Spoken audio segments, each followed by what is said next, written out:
Assalamualaikum warahmatullahi wabarakatuh. Waalaikumsalam warahmatullahi wabarakatuh.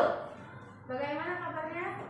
Alhamdulillah, Allahu Akbar. Alhamdulillah, teman-teman semua dalam keadaan sehat di hari kelima puasa hari ini. Semoga puasa kita diterima oleh Allah dan dilancarkan oleh Allah, bisa puasa full dalam 1 bulan ya. Oke, nah sebelum lanjut pembelajaran, mari kita berdoa dulu. Silakan yang mimpin doanya siapa?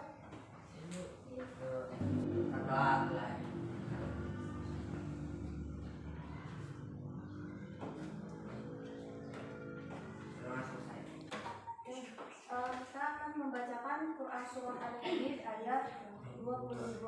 Kita baca bersama-sama ya. Dimulai dengan ta'awud.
Setiap bencana yang menimpa di bumi dan yang menimpa dirimu sendiri, semuanya telah kita tulis dalam kitab.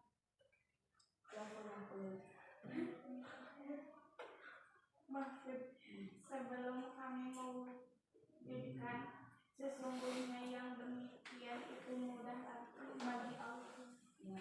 Jadi Quran Surah Al-Hadid ini berkaitan dengan tema yang akan kita bahas, yakni beriman kepada qada dan qadar. Ada yang tahu nggak iman kepada qada dan qadar, rukun iman yang keberapa? Nah, udah pasti udah tahu ya. Nah, sebelum mulai pembelajaran, saya absen dulu ya. Yang pertama, pasti kan ya. Aisyah Nur Ijliyah. Ayu Wasifah. Chelsea Aulia. Dino Dana Lewaludin. Kemudian Zekia. Nah, video tadi itu berkaitan dengan beriman kepada qada dan qadar. Kenapa?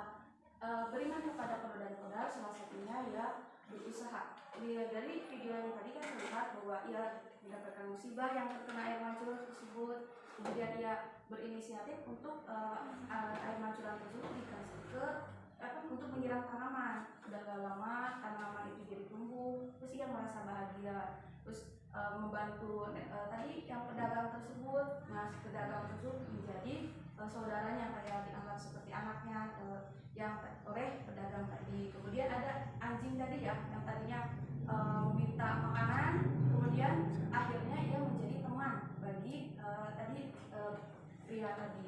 Jadi segala sesuatu gitu ya, yang berkaitan dengan beriman kepada qada dan qadar ini, kita usaha terlebih dahulu, pasti kita akan mendapatkan hasilnya.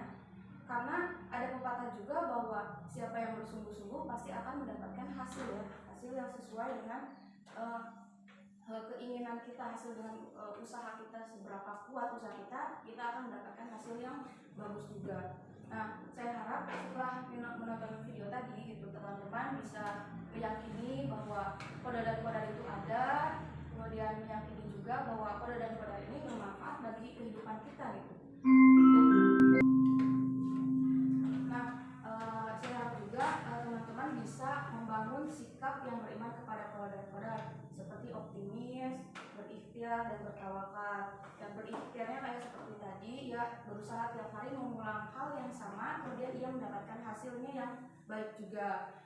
Kemudian saya harap teman-teman nanti pembelajaran hari ini bisa mengevaluasi sama menganalisis dengan cara menelaah pengertian kode dan kodar, kemudian ada mendeteksi dalil kode dan kodar, kemudian tanda-tandanya, dan yang terakhir bisa menyusun pemahaman gitu yang berkaitan dengan hikmah dan manfaat kode dan kodar tersebut. Dan juga yang terakhir nanti teman-teman bisa mencontohkan gitu bagaimana contoh beriman kepada kode dan kodar dalam kehidupan sehari-hari. Yang pertama itu pengertian kode dan kodar. Nah, kode dan kodar ini tidak dua kata yang tidak bisa dipisahkan gitu. Jadi emang udah jodohnya sama Allah udah dijodohkan untuk bersama-sama, gak bisa dipisahkan. Gak ada yang bisa memisahkan. Seperti itu. Kemudian kode ini adalah bahasa ialah memutuskan atau menentukan. Nah, sedangkan menurut istilah kode ialah segala sesuatu yang ditakdirkan oleh Allah Subhanahu wa taala sejak zaman azali atau sebelum alam semesta ini diciptakan. Jadi udah ada tentang yang berhubungan dengan segala makhluknya, dengan segala sesuatu. Kemudian ada kodar. Kodar ini membuat aturan, memberi aturannya, kemudian acuan, kemudian ketentuan juga. Nah, sedangkan menurut istilahnya ialah segala sesuatu yang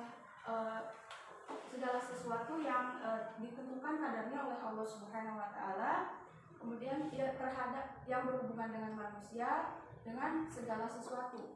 Nah, kodar ini juga dinamakan dengan takdir. Nah, takdir ini ada dua macam. Yang pertama takdir mubrom dan yang kedua takdir mu'alaq. Nah, takdir mubrom ini takdir yang ditetapkan kepada setiap manusia dan tidak bisa diubah atau ditawar-tawar lagi. Ya, dan ada takdir mu'alaq. Nah, kalau berbeda dengan takdir mubrom, takdir mu'alaq ini bisa ditawar gitu. Bisa kita dengan cara usaha dan berdoa. Itu bisa. Nah, contoh takdir mubrom ialah soal tadi yang kita bahas, yaitu jodoh. Jodoh itu tidak bisa diganggu gugat gitu, nggak bisa. Ya Allah, saya pengen berjodoh dengan ini, sedangkan jodohnya misalkan dengan si B, itu gak bisa diubah gitu. Masalah jodoh itu gak bisa diubah. Kemudian ada melahirkan.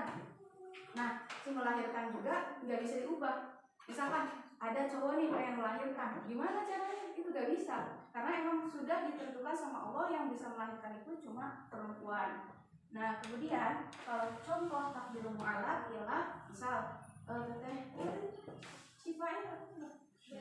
Sheryl ya. Nah, Teh Sheryl ini misal nih di kelas pengen menjadi juara 1, sedangkan Teh Sheryl nih ditakdirkan menjadi juara 2 misalkan.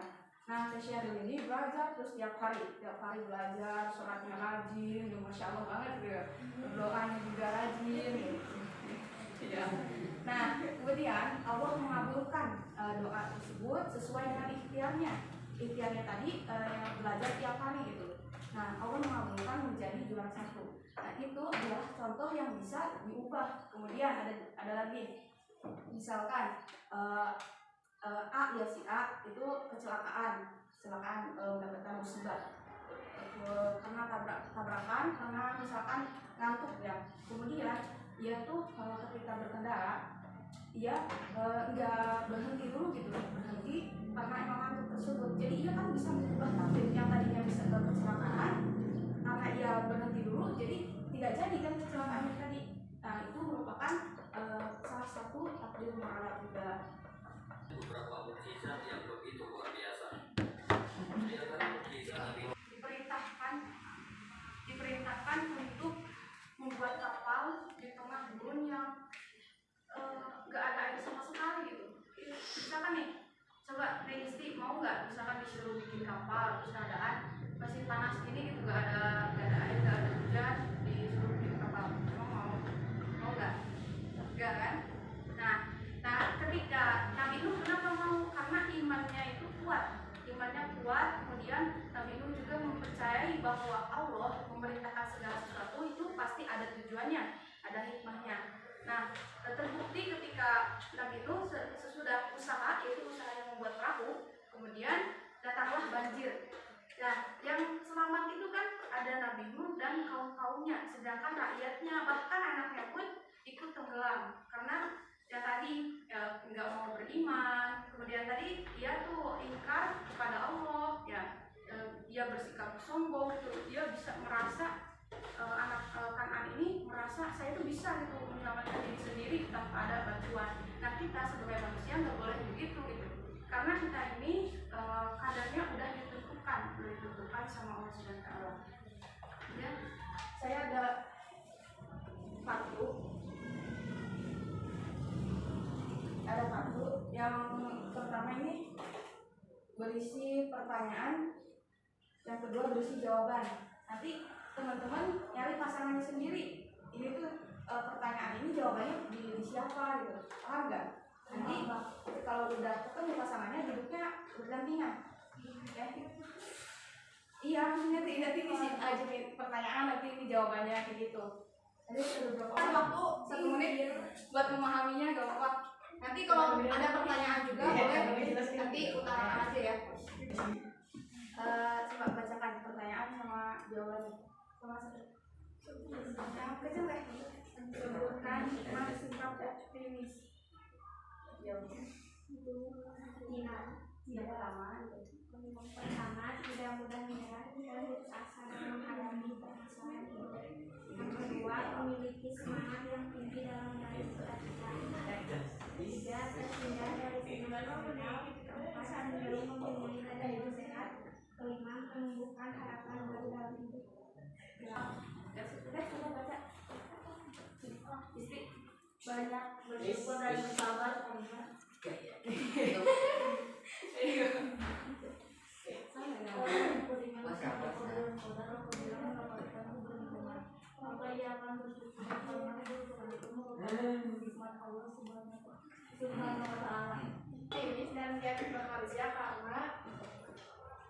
manusia tidak mengetahui apa takdir yang terjadi pada dirinya. Semua orang tentu menginginkan bernasib baik dan beruntung. Keberuntungan itu tidak datang begitu saja, tetapi harus diusahakan.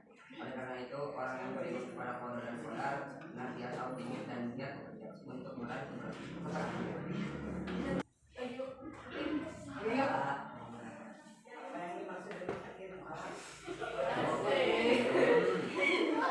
Takdir mu'alaf adalah takdir yang erat kaitannya dengan ikhtiar. contohnya apa? Untuk apa? Misalkan ya kerja keras itu untuk apa gitu, harus ada tujuan. Nah tadi kan kalau dicontohkan Sheryl ya, Sheryl itu pengen jadi juara 1 ya, dia tuh membaca buku tiap hari. Nah kita tuh untuk apa gitu, mau apa? Kayak senyum-senyum banget dari tadi.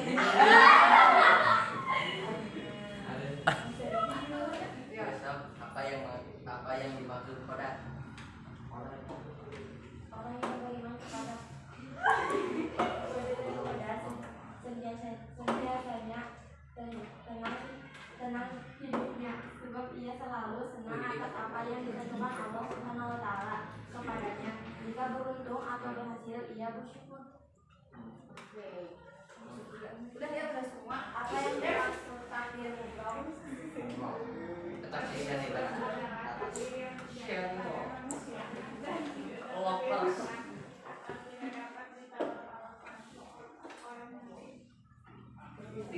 apa itu coba? Tadi ada judul, ada melahirkan, apa lagi? Itu kematian. Kematian tidak bisa diubah ya. Tidak bisa diubah. Kemudian ada lagi ya? Kehidupan itu bisa. Tadi itu sebagai contoh takdir mu'alaf. Terus apa lagi? Ada lagi jenis kelamin, betul lah, jenis kelamin tidak bisa diubah. Harus bisa sabar kalau dihina sama teman sendiri. Ya.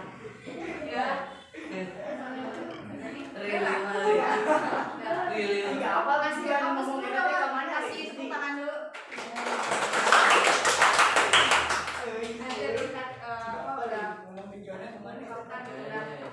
Melawan rasa malunya ya. Kemudian game dulu. Ayo main di dunia.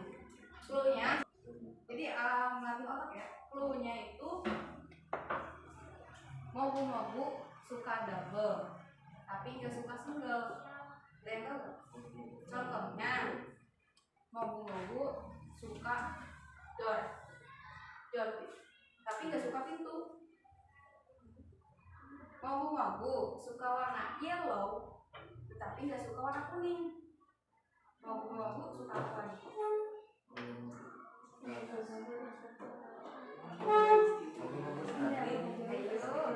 Mogu-mogu gak suka double, tapi gak suka single. Mogu-mogu suka berpasangan gitu, punya teman berdua, tetapi gak suka sendirian. Mogu-mogu suka apa lagi? Yo. Mogu-mogu suka floor, tapi nggak suka lantai. Ayo. Ada lagi nggak? Betul. Apa ulang lagi Bang? Mogu-mogu suka green tapi tidak suka warna hijau. Ya betul. Ini saya punya gambar. Salah satu contoh beriman kepada Tuhan. Kemudian teman-teman analisis apa sih ini tuh maksudnya itu apa? Ini gambarnya. Di sini ada seseorang dan yang satunya jatuh. Coba kaitkan ini maksudnya apa gitu foto ini tuh? Gambarnya maksudnya apa? Kelihatan? Saya kasih waktu 5 detik lah. 1. Jadi ini tuh maksud gambar ini tuh apa? Tadi saya juga udah mencontohkan yang tabrakan tadi itu maksudnya kemana? Oke. Nih 1, 2, 3, 4,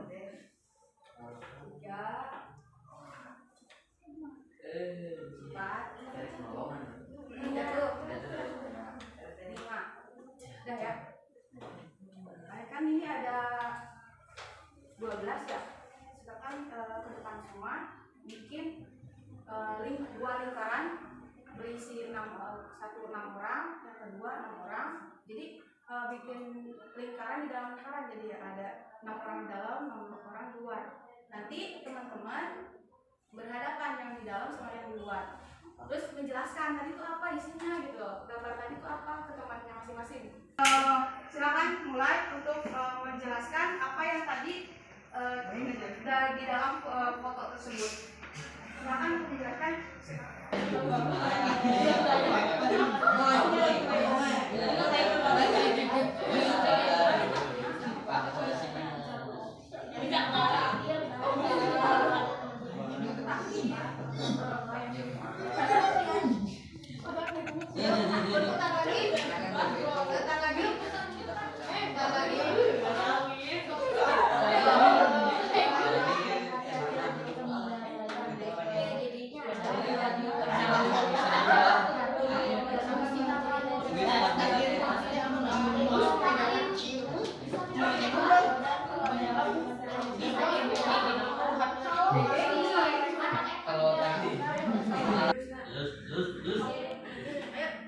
Berhati-hatilah ketika mengendarai sepeda.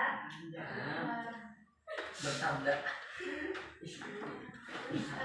Nanti kalau tidak berhati-hati akan mengakibatkan jatuh dan luka. Kalau ada teman kita yang lagi jatuh di depan mata, segera tolonglah, jangan menertawai.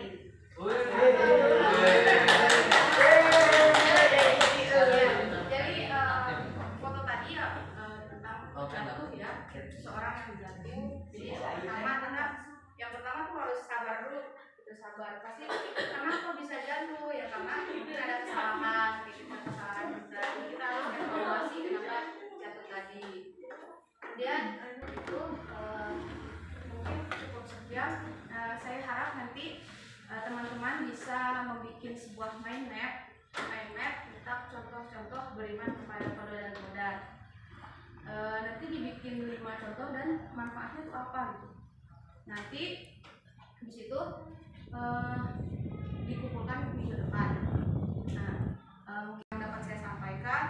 kasih.